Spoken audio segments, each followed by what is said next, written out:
Hello बच्चों, आज यहाँ हरिहर काका पाठ के जो पार्ट 2 के प्रश्नों के उत्तर हैं उन्हें यहाँ हम आज समझेंगे।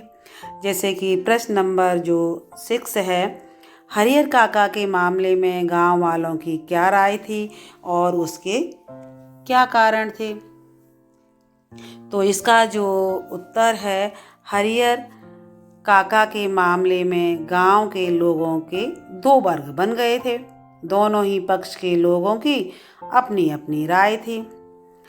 लोग परिवार वालों के पक्ष में थे। उनका कहना था कि काका की ज़मीन पर हक तो उनके परिवार वालों का बनता है। काका को अपनी जायदाद अपने भाइयों के नाम लिख देनी चाहिए। ऐसा न करना अन्याय होगा। दूसरे पक्ष के लोगों का यह मानना था कि महंत हरिहर की ज़मीन उनको मोक्ष दिलाने के लिए लेना चाहता है। काका को अपनी ज़मीन ठाकुरबाड़ी के नाम लिख देनी चाहिए। इससे उनका नाम और यश भी फैलेगा और उन्हें सीधे बैकुंठ की प्राप्ति होगी। इस प्रकार जितने मुंह थे उतनी बातें होने लगीं। प्रत्येक का अपना मत था। इन सब का एक कारण था कि हरिहर काका विधुर थे, मतलब उनकी जो दोनों पत्नियां थीं वे अकाल मृत्यु को प्राप्त हो गई थीं और उनकी अपनी कोई संतान न थी जो उनका उत्तराधिकारी बनता। 15 बीघे जमीन के कारण इन सब का लालच स्वाभाविक था। मतलब अपनी अपनी खेत को लेने के लिए वे अपनी पूरा भरसक प्रयास कर रहे थे। तो इस तरह वो अपनी अपनी राय दे रहे थे। जो प्रश्न हमारा 7 है, कहानी के आधार पर स्पष्ट कीजिए कि लेखक ने यह क्यों कहा कि अज्ञान की स्थिति में ही मनुष्य मृत्यु से डरते हैं। ज्ञान होने के बाद तो आदमी आवश्यकता पड़ने पर मृत्यु को वरण करने के लिए तैयार हो जाता है। तो इसका जो आंसर है, लेखक ने ऐसा इसलिए कहा है क्योंकि हरिहर काका दोनों ही स्थितियों से गुजरते हैं। पहले जब वे अज्ञान की स्थिति में थे तो मृत्यु से डरते थे, परंतु बाद में ज्ञान होने पर वे मृत्यु का वरण करने को तैयार हो जाते हैं। ज्ञान होने पर काका को वे सब लोग याद आ जाते हैं जिन्होंने परिवार वालों की मोह माया में फंसकर अपनी ज़मीन उनके नाम कर दी थी। तो इस तरह उन लोगों को वे याद करते हैं और इस तरह का वो निर्णय लेते हैं जिन्होंने परिवार वालों की मोह माया में फंसकर अपनी ज़मीन उनके नाम कर दी। बाद में वे लोग दाने दाने को मोहताज हो गए, मतलब उनको 2 वक्त का भी खाना भी नहीं मिल पा रहा था। काका सोचने लगे कि ऐसी दुर्गति होने से तो अच्छा है कि लोग उन्हें एक बार में ही मार दें।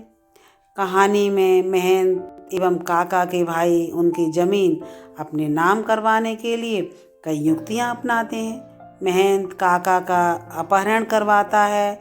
उसके आदमी काका को उठा ले जाते हैं, उन्हें डराते हैं, धमकाते हैं और काका के भाई भी उन्हें डरा धमकाकर जमीन अपने नाम करवाना चाहते हैं। परंतु हरिहर काका पर उनकी धमकियों का कोई असर नहीं होता। वे मृत्यु का वरण करने के लिए तैयार हो जाते हैं। उन्हें लगता है कि मृत्यु तो एक दिन होनी ही है, अतः मृत्यु से क्या डरना। हरिहर काका की इसी मन स्थिति के कारण लेखक ने यह उक्त कथन कहा है कि जब उन्हें ज्ञान हो जाता है, उनका मानना है कि जब इंसान ने जन्म लिया है तो मृत्यु तो निश्चित है ही, तो मृत्यु से डरने की आवश्यकता भी नहीं है। इसके बाद जो आपका प्रश्न है 8, समाज में रिश्तों की क्या अहमियत है, इस विषय पर आपको अपने विचार प्रकट करने हैं। तो इसका जो आंसर हुआ, आज समाज में मानवीय मूल्य तथा पारिवारिक मूल्य धीरे धीरे समाप्त होते जा रहे हैं। ज़्यादातर व्यक्ति अपने स्वार्थ के लिए रिश्ते निभाते हैं।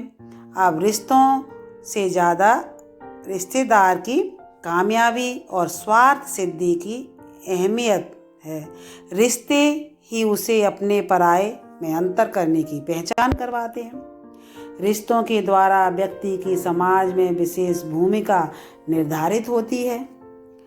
रिश्ते ही सुख दुख में काम आते हैं। यह दुख की बात है कि आज के इस बदलते दौर में रिश्तों पर स्वार्थ की भावना हावी होती जा रही है। जिस प्रकार हरिहर काका के जो भाई हैं और ठाकुरबाड़ी के महंत और साधुओं के ऊपर इस तरह की कहावत सिद्ध होती है कि रिश्तों में प्यार व बंधुत्व समाप्त हो गया है। इस कहानी में यदि पुलिस न पहुंचती तो परिवार वाले काका की हत्या कर देते। इंसानियत तथा रिश्तों का खून तब स्पष्ट नजर आता है जब महंत तथा परिवार वालों को काका के लिए अफसोस नहीं बल्कि उनकी हत्या न कर पाने का अफसोस होता है। ठीक इसी प्रकार आज रिश्तों से ज़्यादा धन दौलत को अहमियत दी जा रही है। तो यहाँ मनुष्य की अहमियत नहीं है, जैसे कि उनके भाइयों ने उनके साथ किया, वो उनकी 15 बीघा ज़मीन के लिए उनकी जान भी लेना चाहते थे, और इसी तरह ठाकुरबाड़ी के महंत। प्रश्न नंबर है अब आगे 9। यदि आपके आसपास हरिहर काका जैसी हालत में कोई हो तो आप उसकी किस प्रकार मदद करेंगे? तो इसका जो आंसर है, यदि हमारे घर के आसपास कोई हरिहर काका जैसी दशा में होगा तो हम उसकी हर संभव मदद करेंगे। ये हर व्यक्ति के अपने ऊपर होता है कि वो किस तरह लोगों की मदद कर सकते हैं। जैसे कि व्यक्ति की मन में अगर इच्छा है तो जैसे तन मन धन, अगर पैसा है तो वो पैसे से भी मदद कर सकता है, लेकिन शारीरिक मदद तो कर ही सकते हैं। परिवार वालों को समझाएंगे कि वे उस व्यक्ति के साथ इस तरह का व्यवहार ना करें, उसे प्यार सम्मान दें और अपनत्व की भावना उनके अंदर आए, अपनापन दें। फिर भी यदि वे ना माने तो पड़ोस के बड़े बुजुर्गों की हम सहायता लेंगे कि वे उनकी किसी प्रकार की कुछ तो सहायता कर सकते हैं और वो हमारी भी इसमें मदद कर सकते हैं। यदि पुलिस की मदद लेनी पड़ेगी तो हम पीछे नहीं हटेंगे। हम कोशिश करेंगे कि मीडिया भी सहयोग करे और उस व्यक्ति को इंसाफ दिलाए। तो इस तरह हर व्यक्ति के मन में मतलब अपने अलग से उसके भाव होते हैं। किसी का जो हृदय है बहुत दयालु होता है तो वो अधिक मदद कर सकता है, और ये हर व्यक्ति के ऊपर निर्भर करता है। तो प्रश्न हमारा जो 10 है, हरिहर काका के गांव में यदि मीडिया की पहुंच होती तो उनकी क्या स्थिति होती? ये आपको अपने शब्दों में प्रकट करना है। तो यहाँ जो इसका आंसर है, हरिहर काका का जिस प्रकार से धर्म और घर अर्थात खून के रिश्तों से विश्वास उठ चुका था, उससे वे मानसिक रूप से बीमार हो गए थे। वे बिल्कुल चुप रहते थे, किसी की भी कोई बात का कोई उत्तर नहीं देते थे। वर्तमान दृष्टि से यदि देखा जाए तो आज मीडिया की अहम भूमिका है। लोगों को सच्चाई से अवगत कराना उसका मुख्य कार्य है। जन संचार के द्वारा घर घर में बात पहुंचाई जा सकती है। इसके द्वारा लोगों तथा समाज तक बात पहुंचाना आसान हो गया है आजकल। यदि हरिहर काका की बात मीडिया तक पहुंच जाती तो शायद स्थिति थोड़ी भिन्न होती और वे अपनी बात लोगों के सामने रख पाते और स्वयं पर हुए अत्याचारों के विषय में लोगों को जागृत करते। हरिहर काका को मीडिया